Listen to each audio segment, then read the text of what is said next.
اعوذ باللہ السمیع العلیم من الشیطان الرجیم من حمزہ ونفخہ ونفثہ۔ سورہ بقرہ کی آیت نمبر 155، 156 اور 157 میں اللہ رب العالمین کا ارشاد گرامی ہے، اور اے ایمان والوں، ہم ضرور کسی قدر خوف اور بھوک سے اور کسی قدر مال، جان اور پھلوں کے نقصان سے تمہاری آزمائش کریں گے۔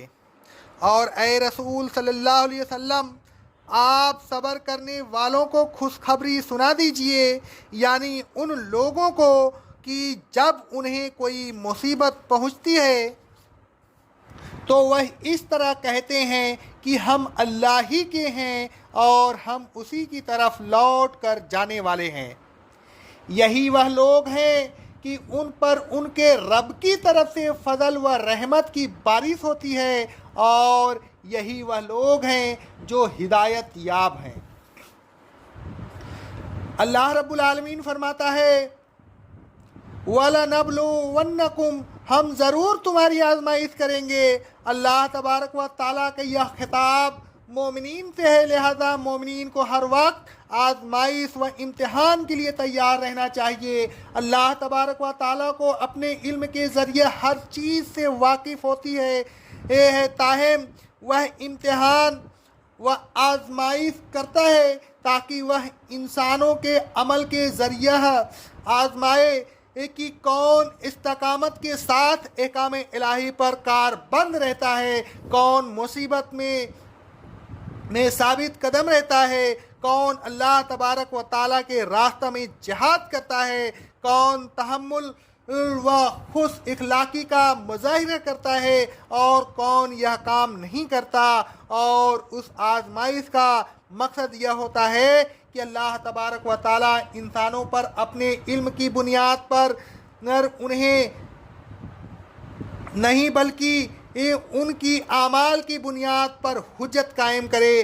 اللہ تبارک و تعالیٰ فرماتا ہے سورہ محمد کی آیت نمبر 31 میں، ہم ضرور تمہاری آزمائش کریں گے یہاں تک کہ ہم یہ معلوم کر لیں گے کہ تم میں سے کون مجاہد ہے اور کون ثابت قدم رہنے والے ہیں، اور ہم تمہارے حالات کا امتحان ضرور لیتے رہیں گے۔ اللہ رب العالمین فرماتا ہے سورہ آل عمران کی آیت نمبر 186 میں، اے ایمان والوں، تمہارے مالوں اور تمہاری جانوں میں ضرور تمہاری آزمائش ہوگی، اور تمہیں اہل کتاب اور مشرکین سے بہت سی دل آزار باتیں سننی ہوں گی، اور اگر تم نے صبر کیا اور تقوی اختیار کیا تو یہ بڑے ہمت کے کام ہیں۔ اللہ رب العالمین فرماتا ہے سورہ انبیاء کے آیت نمبر 35 میں، ہم تم لوگوں کو خیر و شر میں آزمائش کے لیے مبتلا کرتے رہیں گے۔ آگے اللہ رب العالمین فرماتا ہے سورہ محمد کی آیت نمبر 4 میں، اگر اللہ چاہتا تو کافروں سے کسی اور طرح انتقام لے لیتا، لیکن وہ تو یہ چاہتا ہے کہ تم میں سے بعض کی یہ آزمائش بعض کے ذریعہ کرے، یعنی آزمائش کا ذریعہ جہاد فی سبیل اللہ کو بنائے۔ صحابہ کرام رضی اللہ تعالیٰ عنہ اجمعین ان تمام امتحانوں میں مبتلا کیے گئے۔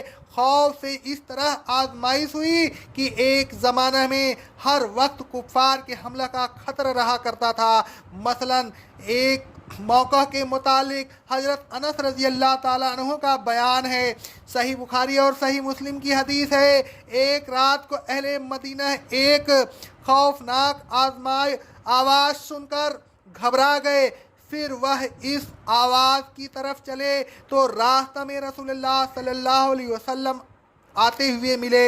آپ صلی اللہ علیہ وسلم ان سے پہلے ہی اس آواز کی طرف روانہ ہو گئے تھے۔ آپ خبر معلوم کر کے آ رہے تھے۔ آپ نے فرمایا، ڈرو نہیں، ڈرو نہیں۔ قرآن مجید میں بھی اس خوف و ہر اس کا ذکر ہے۔ اللہ رب العالمین فرماتا ہے سورہ احزاب کی آیت نمبر 10 میں، اور وہ وقت یاد کرو جب کفار کی فوجیں اوپر کی طرف سے بھی اور نصیب کی طرف سے بھی یہ حملہ آور ہوئیں، جب آنکھیں پھر گئیں اور دل خوف کی وجہ سے گلوں تک پہنچ گئے۔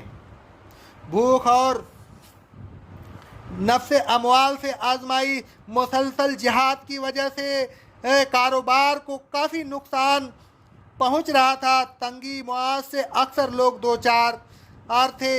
جنگ خندق کے موقع پر حضرت جابر رضی اللہ تعالیٰ عنہ کا بیان ہے، صحیح بخاری اور صحیح مسلم کی حدیث ہے، جب خندق کھودی جا رہی تھی تو میں نے رسول اللہ صلی اللہ علیہ وسلم کو سخت بھوک کی حالت میں دیکھا۔ یہ حالت دیکھ کر حضرت جابر رضی اللہ تعالیٰ عنہ نے آپ کی دعوت کی، تمام اہل خندق بھی کھانے میں شریک ہوئے۔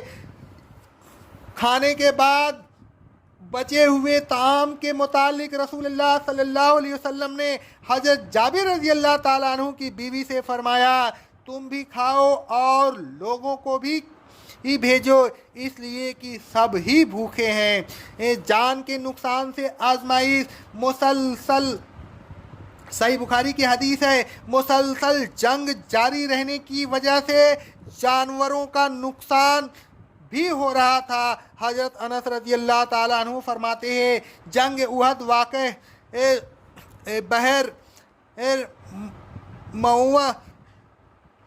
معونہ اور جنگ یمامہ میں ہر ایک میں 70 مسلم شہید ہوئے۔ پھلوں کے نقصان سے آزمائش، صحیح بخاری اور صحیح مسلم کی حدیث ہے، پھل پک رہے تھے اور درختوں پر بہار آ رہی تھی، ایسی حالت میں رسول اللہ صلی اللہ علیہ وسلم اور آپ کے ساتھ تمام مسلمین نے جنگ کی تیاری کر لی اور روانہ ہو گئے۔ الغرض صحابہ کرام رضی اللہ تعالیٰ عنہ اجمعین ہر اس طرح آزمائے گئے اور آزمائش میں کامیاب ہوئے۔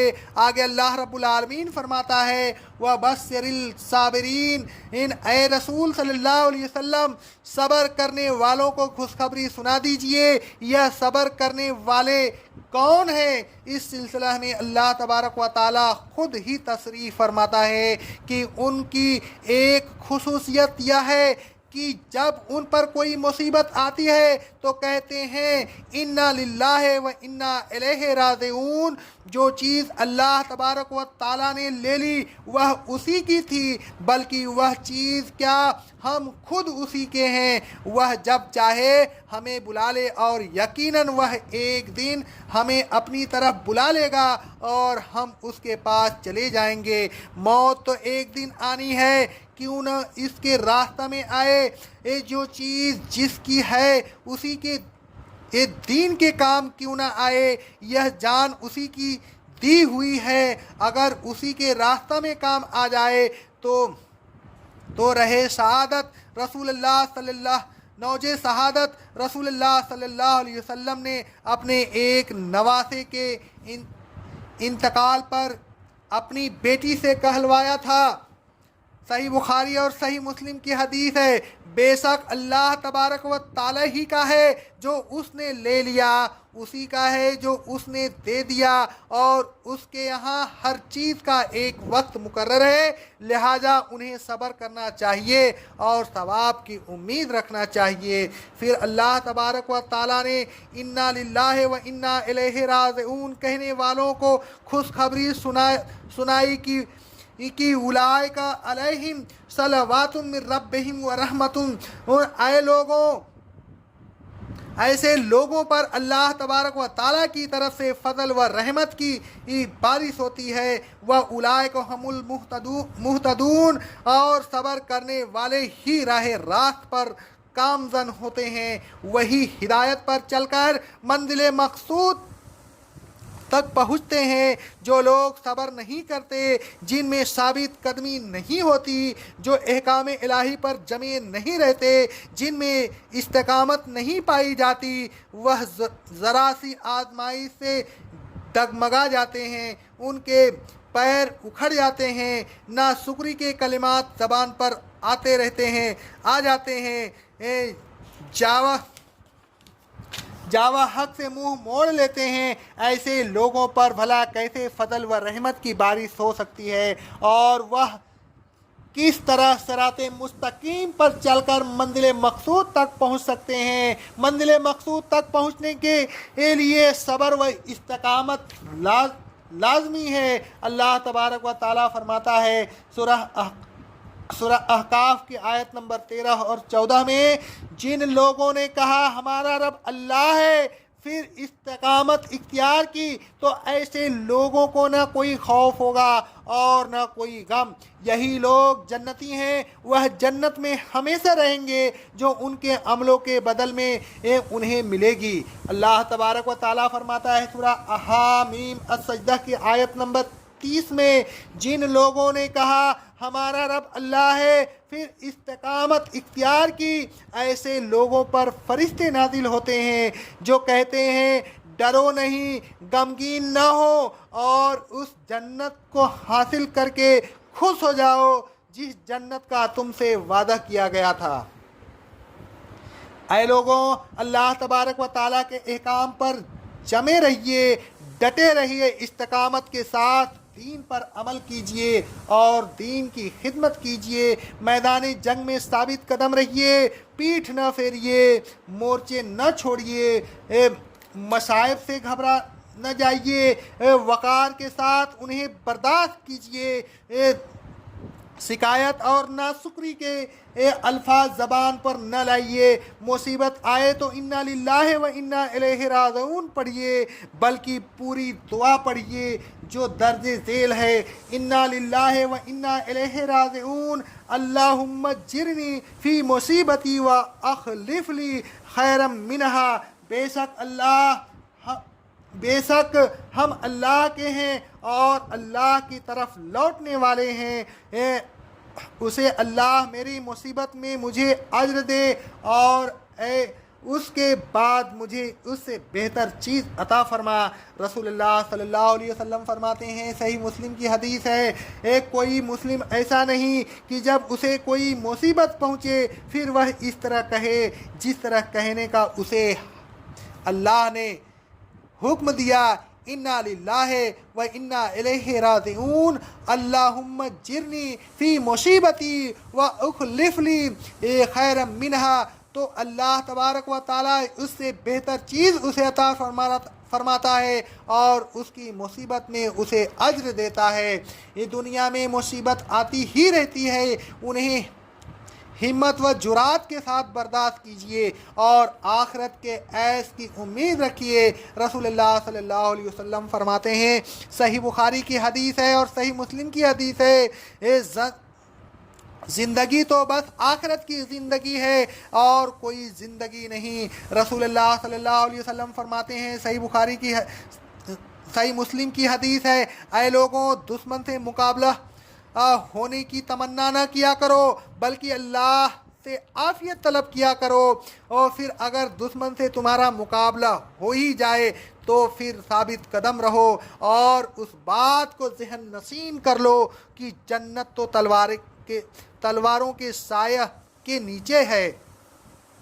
ہر حالت میں صبر کرتے رہیے، اس لیے کہ صبر بہت بڑی نعمت ہے۔ رسول اللہ صلی اللہ علیہ وسلم فرماتے ہیں، صحیح بخاری کی حدیث ہے، اے لوگوں، تم صبر سے بہتر اور وسیع تر کوئی چیز نہیں دیے جائیں گے۔